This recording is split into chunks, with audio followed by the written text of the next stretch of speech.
આપણે પ્રકરણ 8 ની અંદર ચર્ચા કરીએ છીએ તો એની અંદર છેલ્લે આપણે આમુખ વિશે ચર્ચા કરતા હતા કે આમુખ છે એ બંધારણનો અર્ક કહેવાય. અર્કમાં ખબર પડે ને, અર્ક એટલે તો કે આસવ, જેમ દહીં હોય એને વલોવાથી માખણ ને માખણમાંથી ઘી નીકળે તો એની છાશમાંથી માખણ કાઢ્યું તો માખણની કિંમત વધારે હોય. તો એમ અર્ક બરોબર એનો મૂળભૂત હાર્દ જેને કહેવાય એનું તાત્પર્ય અથવા તો હેતુ, એ આપણને હેતુ બંધારણનો આખો હેતુ કે એનું મહત્વ છે એ આમુખમાં જોવા મળે કે બંધારણ ઘડવા પાછળ જે કાંઈ નિયમો ઘડ્યા એની અંદર આમુખ છે એ આખા બંધારણનું હાર્દ આપણને સમજાવે. તો આમુખનું મહત્વ છે એ આપણે અત્યારે જોઈશું કે આમુખ છે એ શું મહત્વ ધરાવે બંધારણની અંદર.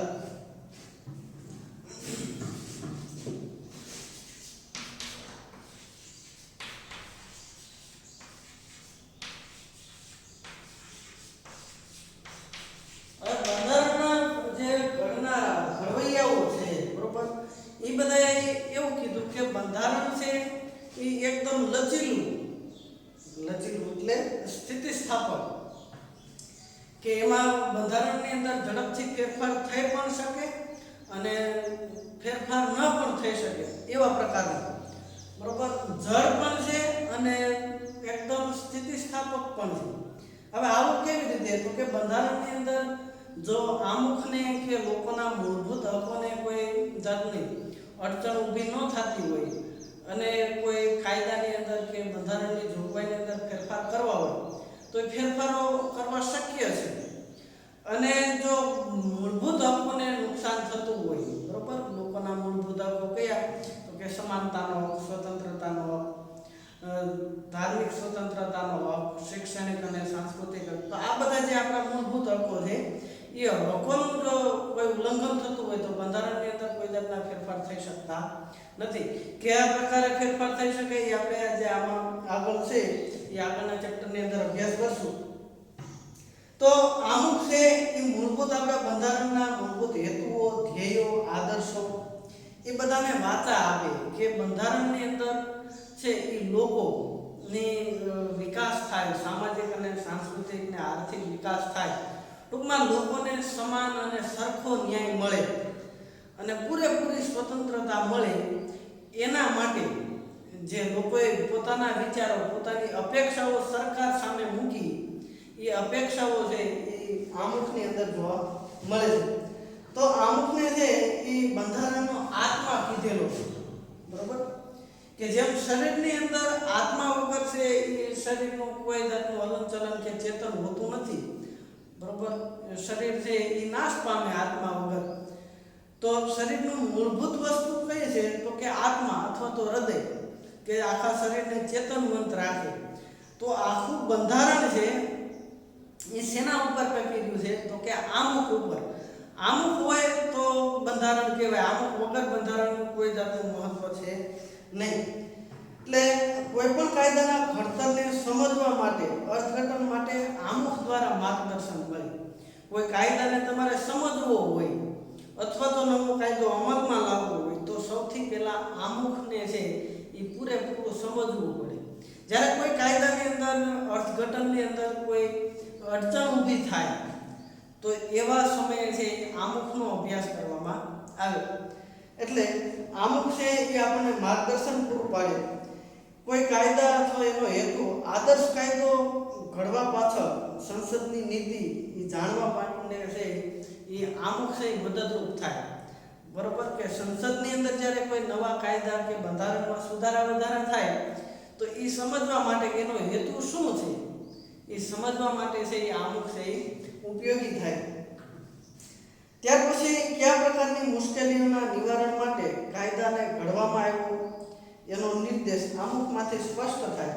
એટલે આમુખને બંધારણનો અર્ક કહેવામાં આવે. કે કાયદાની અંદર ફેરફાર કર્યો તો ફેરફાર કરવા પાછળનું કારણ શું? શા માટે કાયદા? ઘણી વખત એવું હોય કે ભાઈ પરિસ્થિતિ પ્રમાણે કાયદા બદલવા પડે બરોબર. જે તે સમયે જે પરિસ્થિતિને અનુસંધાને કાયદો બનાવેલો હોય પણ જેમ જેમ ટેકનોલોજીનો વિકાસ થતો જાય, માણસ નવી નવી શોધખોળ અને એના જીવન ઘડતરની અંદર એનું પરિવર્તન આવતું જાય, એમ નવા કાયદાની જરૂર પડે અને જૂના કાયદા છે એ કાઢવા પડે. ત્યારે પરિસ્થિતિ પ્રમાણે નવા કાયદા અમલમાં લાવવા પડે. તો જૂના કાયદાને બિનજરૂરી હોય તો એને કાઢવા પડે, નવા કાયદા અમલમાં લાવવા પડે. તો અમલમાં લાવતી વખતે આમુખને ધ્યાનમાં રાખી અને કાયદા છે એ ઘડવા પડે. એટલે બંધારણનો અર્થ કીધેલો છે. કાયદાની કોઈ કલમમાં વિગતમાં અસ્પષ્ટતા કે વિસંવાદિતા ઊભી થાય અને કાયદાનો હેતુ સ્પષ્ટ ન થતો હોય તો આમુખને કાયદાની કલમ સમજવા માટે, અર્થઘટન કરવા માટે મદદરૂપ થાય. કે બંધારણની અંદર જે કાયદા ઘડેલા હોય એ કાયદા તમને સમજાય નહીં. કાયદો કોના માટે ઘડેલો છે, કાયદો ઘડવા પાછળનો હેતુ, કોને લાભ થાય છે, અથવા તો કોના સંરક્ષણ માટે કાયદો ઘડેલો છે, કોના ઉપર પ્રતિબંધ મૂક્યો હોય, પ્રતિબંધ મૂકવા પાછળનું કારણ, આ બધી બાબતો સમજવા માટે અર્થઘટનની અંદર કે ભાઈ સ્વતંત્રતાનું અર્થઘટન શું કરવું, બરોબર. આપણે છે સ્વતંત્રતા આપેલી, ધાર્મિક સ્વતંત્રતા, સમાનતા. તો સમાનતા કેવા પ્રકારની, તો એ સમજવા માટે છે એ તમારે સૌથી પહેલા આમુખને સમજવું પડે. તો જ્યારે કોઈ અર્થઘટન કરવાનું થાય, શબ્દનો અર્થ સમજવો હોય કે ભાઈ કેટલા પ્રમાણની સ્વતંત્રતા, ક્યાં સુધી, ધાર્મિક સ્વતંત્રતા તો કેવા પ્રકારની ધાર્મિક સ્વતંત્રતા, આ બધી વસ્તુ સમજવા માટે છે એ આમુખને સમજવું પડે. એટલે ઉચ્ચ આદર્શો અને ધ્યેયોનું પીઠબળ એટલે આમુખ. હવે આમુખના આધાર સ્તંભો, આમુખ શેના ઉપર ટકી રહ્યું છે? તો આમુખની અંદર કેટલાક આપણે અભ્યાસ કર્યો ત્યારે કેટલાક શબ્દો આવ્યા, બરોબર. લોકશાહી, બરોબર, બેજ સાંપ્રદાયિકતા, સમાજવાદી, બરોબર, બંધુતા. આ બધા જે શબ્દો છે એ આમુખના આધાર સ્તંભો કહેવાય કે આમુખ એના ઉપર ટકી રહ્યું છે.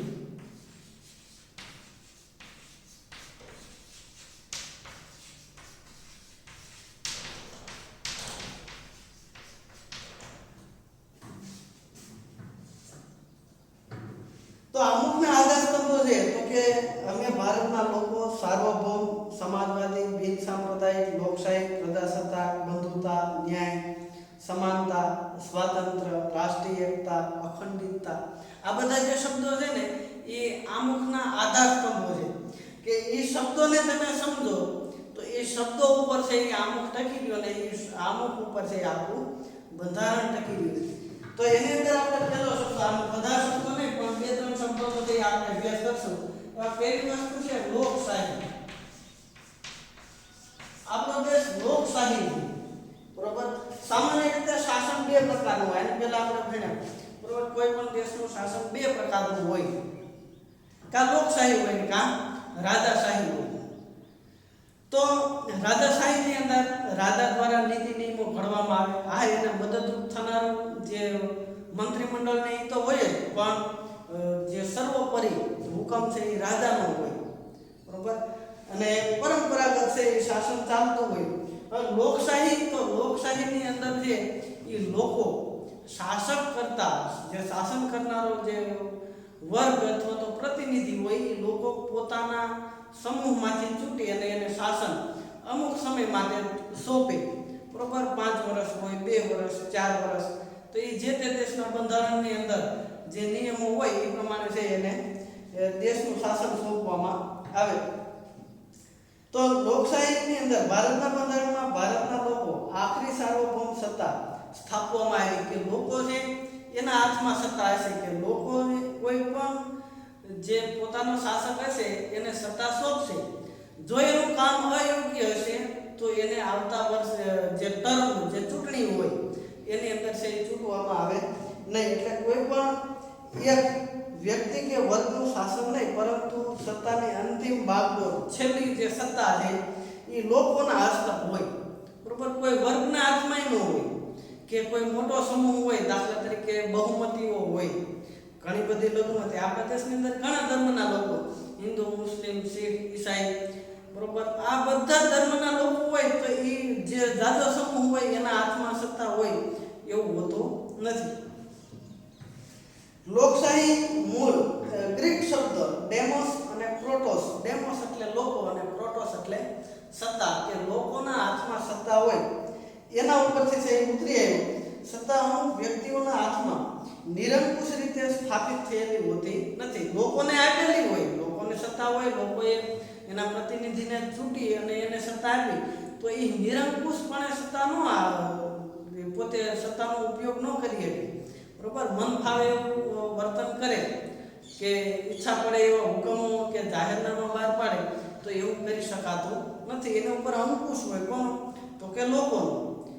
કેવી રીતે અંકુશ હોય એ આપણે આગળ સમજશું. દાખલા તરીકે વડાપ્રધાન હોય કે મુખ્યમંત્રી હોય કે રાષ્ટ્રપતિ કે રાજ્યપાલ પોતાની ઈચ્છા પ્રમાણે છે એ કોઈ પણ જાતના નીતિ નિયમો કે હુકમો બહાર પાડીએ કે નહીં. બરોબર, કારણ તો કે એ જે વડાપ્રધાન હોય કે મુખ્યમંત્રી હોય, રાષ્ટ્રપતિ કે રાજ્યપાલ, એની ઉપર છે એ અન્ય લોકોનું જે સત્તા હોય. અન્ય લોકો એટલે કોણ? તો કે સંસદ સભ્યો હોય, મંત્રીમંડળ હોય, ધારાસભ્યો હોય, એ બધાને જે છે એ અંકુશ એ પોતાના પ્રતિનિધિ ઉપર હોય. અને એ જે ધારાસભ્યો, સંસદ સભ્યો, એની ઉપર છે એ કોનું દબાણ હોય? તો કે લોકોનું અને વિરોધ પક્ષનું. બરોબર, વિરોધ પક્ષ એટલે જે સત્તામાં આવ્યો હોય એના પછીની બહુમતી ધરાવવાનો પક્ષ વિરોધ પક્ષ કહેવાય. તો એને સત્તા ઉપર આવવું હોય તો એના માટે એની ઉપર એનું દબાણ હોય. આ ઉપરાંત લોકોનું પણ દબાણ હોય. જો એ લોકોને ઈચ્છા પ્રમાણે કાર્ય ન કરે તો બીજી વખત એને ચૂંટાવાનો મોકો મળતો નથી. એટલે આ બધાનું એકાબીજા ઉપર છે એ અંકુશ હોય, નિયંત્રણ હોય. એને કારણે છે નિરંકુશ છે એ સત્તા ભોગવી શકતા નથી. મંત્રીમંડળ કેવી રીતે કામ કરે, વડાપ્રધાન કેવી રીતે કામ કરે, એ આપણે આગળ જેમ જેમ અભ્યાસ કરશું એમ છે એ આવશે ત્યારે આપણે વિશેષ ચર્ચા કરશું. તો ભારતના બંધારણની અંદર સાર્વત્રિક પુખ્ત વય મતાધિકારના ધોરણે ચૂંટેલ વ્યક્તિ પોતાના પ્રતિનિધિઓ દ્વારા રચાતી લોકસભા કારોબારી એટલે કે પ્રધાનમંડળ અને વહીવટી તંત્રને જવાબદાર હોય. કારોબારીને અબાધિત સત્તા નથી એટલે તેને નિયમિત સમય મર્યાદા હોય ત્યાં સુધી સુકાન સંભાળવાનું હોય. હવે આપણા દેશની અંદર છે એ આખું મંત્રીમંડળ તમને સમજાવું તો દ્વિગૃહી શાસન વ્યવસ્થા છે. આપણે અત્યારે કેન્દ્ર સરકાર લઈએ, બરોબર, કેન્દ્ર સરકાર તો કે સરકારના અંગો કયા કયા? તો કે ન્યાયતંત્ર, કારોબારી અને ધારાસભા.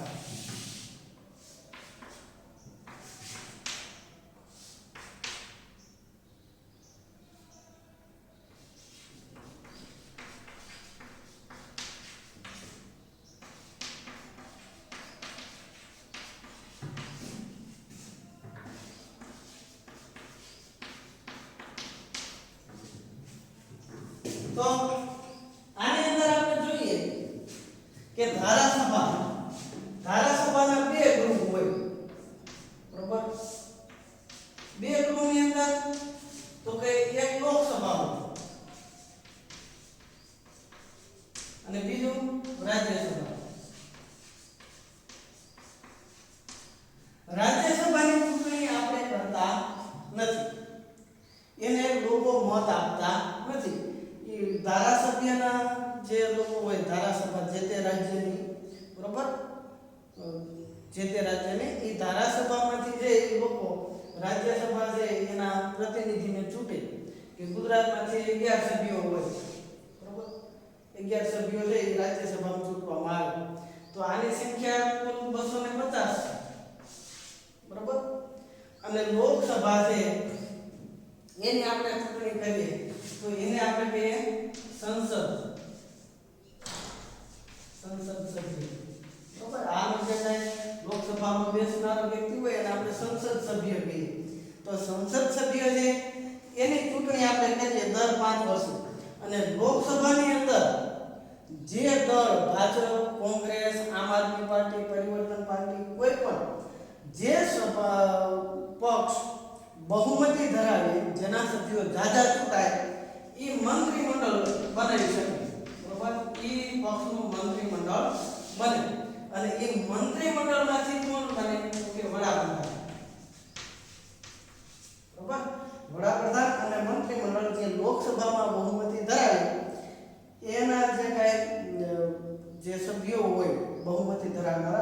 એમાંથી મંત્રીમંડળ અને વડાપ્રધાન છે એ બનાવવામાં આવે.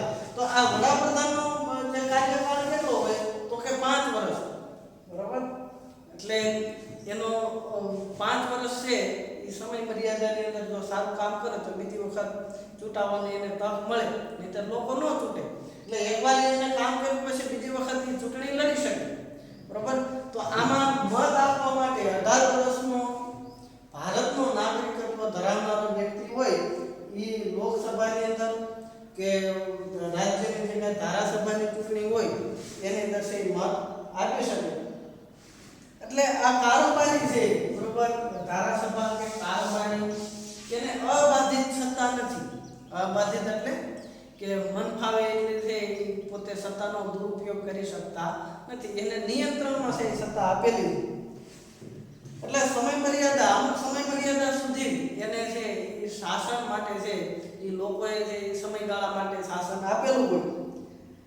લોકો પોતાના દ્વારા, લોકશાહી એટલે લોકો વડે ચાલતું રાજ્ય, સાચી સત્તા લોકોના પ્રતિનિધિઓમાંથી બનેલા પ્રધાનમંડળમાં સ્થાપિત થયેલી હોય. એટલે પ્રધાનમંડળની રચના સંસદમાંથી કરવામાં આવે. અને સંસદ છે એ પ્રધાનમંડળ છે એ સંસદને જવાબદાર હોય. આ વડાપ્રધાન અને મંત્રીમંડળ જવાબદાર કોને હોય તો કે લોકસભા. લોકસભાની અંદર અવિશ્વાસનો પ્રસ્તાવ રજૂ થાય. આ લોકો એમ કે ભાઈ તમે વ્યવસ્થિત કાર્ય કરતા નથી અને આની અંદર 66% બહુમતીથી છે ખરડો પસાર થઈ જાય તો મંત્રીમંડળે રાજીનામું આપવું પડે. સમજાય છે આખી વાત? કે લોકસભા જ્યાં સુધી ધારે ત્યાં સુધી મંત્રીમંડળ સત્તા ઉપર રહી શકે. લોકસભાની અંદર ઘણા બધા એટલે કે 66% લોકો બહુમતીથી એમ કે મંત્રીમંડળ છે એ અયોગ્ય રીતે કામ કરે છે, અવિશ્વાસ. ટૂંકમાં લોકસભાનો વિશ્વાસ હોય ત્યાં સુધી આ કામ કરીએ. જેવો મંત્રીમંડળ લોકસભાનો વિશ્વાસ ગુમાવે, અવિશ્વાસની દરખાસ્ત રજૂ થાય એટલે મંત્રીમંડળે રાજીનામું આપવું પડે. તો વડાપ્રધાન કે મંત્રીમંડળ છે લોકસભાના વિશ્વાસમાં રહી અને કામ કરવું પડે. મતલબ આના નિયંત્રણમાં રહી અને કામ કરવાનું હોય. એટલે આ લોકોને છે કે કારોબારીને છે એ નિરંકુશ કે મન ફાવે એવી સત્તા આપેલી હોતી નથી. ત્યાર પછી કોઈ પણ વ્યક્તિ હોય એ બંધારણે નિર્ધારિત કરેલી જે કઈ એની લાયકાત હોય, બરોબર, વડાપ્રધાન બનવું હોય તો 30 વર્ષની ઉંમર હોવી જોઈએ, ભારતનો નાગરિક હોવો જોઈએ, વગેરે વગેરે. એની જે લાયકાત હોય, લાયકાત ધરાવતો હોય તો છે દરેક વ્યક્તિ ચૂંટણી લડી શકે. સરપંચની ચૂંટણી લડી શકાય, તાલુકા પંચાયત, જિલ્લા પ્રમુખ, બરોબર. કોઈ પણ વ્યક્તિ જો લાયકાત ધરાવતો હોય તો છે એ ચૂંટણી લડી શકે. આ ઉપરાંત 5 વર્ષ પૂરી થાય અને સામાન્યતઃ સત્તા ઉપર રહી શકે અને સંસદીય સંયુક્ત સરકાર જવાબદારીના સિદ્ધાંત ઉપર કામ કરે એટલે એને જવાબદાર સરકાર પણ કહેવામાં આવે.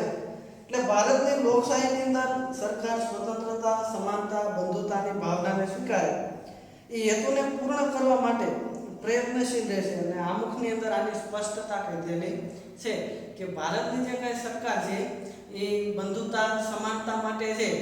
એ જે શબ્દો આવ્યા ને, સમાનતા, બંધુતા, સમાજવાદી, તો આ બધા શબ્દો એનું પાલન થાય તો એ જવાબદારી છે એ સરકારની છે. એટલે બંધારણના ઘડવાએ સાર્વત્રિક પુખ્ત વય મતાધિકારનો હક હિંમતપૂર્વક અને શ્રદ્ધા એની અંદર મૂકેલી છે કે ભારતના લોકો છે એ પોતાને જે યોગ્ય અને જરૂરી હોય એવા જ લોકોને છે એ ચૂંટી અને એને હાથમાં સત્તા આપશે. લોકશાહીની અંદર ભારતના મૂળભૂત હકો, રાજનીતિના માર્ગદર્શક સિદ્ધાંતો, સંસદ, ધારાસભા, સ્વતંત્રતા, નિષ્પક્ષ ન્યાયતંત્ર, ચૂંટણી પંચ, આ બધા સંસ્થાઓની રચના કરી અને એ જે જોગવાઈ કરી એ પ્રમાણે કાર્યો કરે અને ભારતને લોકશાહી રાજ્ય તરીકે છે એ ઘોષિત કરેલું. તો આ બધી જે સંસ્થાઓ છે એને છે એ પોતપોતાની જવાબદારી આપેલી છે અને એ આમુખને ધ્યાનમાં રાખી અને કામ કરવાનું હોય. સાર્વત્રિક પુખ્ત વય મતાધિકાર એટલે કોઈ પણ વ્યક્તિ ધર્મ, જાતિ, જ્ઞાતિ, લિંગ, કોઈ પણ જાતના ભેદભાવ વગર પોતાની ઈચ્છા પ્રમાણે પોતાનો પ્રતિનિધિ એને જે ચૂંટણી લડતા હોય તો એની અંદર છે એ મત આપી શકે અને મતદાર યાદીમાં નામ હોવું જોઈએ. ભારતનો નાગરિક હોવો જોઈએ, 18 વર્ષથી વધારે એની ઉંમર હોવી જોઈએ અને મતદાર યાદીમાં નામ હોય તો પોતાનો પ્રતિનિધિ ઈચ્છા પ્રમાણે છે ચૂંટવાનો અધિકાર આપેલો છે, તો એને સાર્વત્રિક પુખ્ત વય મતાધિકાર કહેવાય. તો આજે આટલું આપણે પૂરું કરીએ અને બાકીનું જે છે એ પછીના લેક્ચરની અંદર જોઈશું. હોમવર્કની અંદર તમારે આમુખનું મહત્વ લખવાનું છે. આ પાના નંબર 58 ઉપર જે અહીંયા આમુખનું મહત્વ છે બે ફકરા જેટલું છે એટલું છે એ તમારે હોમવર્કમાં લખવાનું છે. બાકીનું જે આપણે પછીના લેક્ચરની અંદર જોઈશું. અસ્તુ.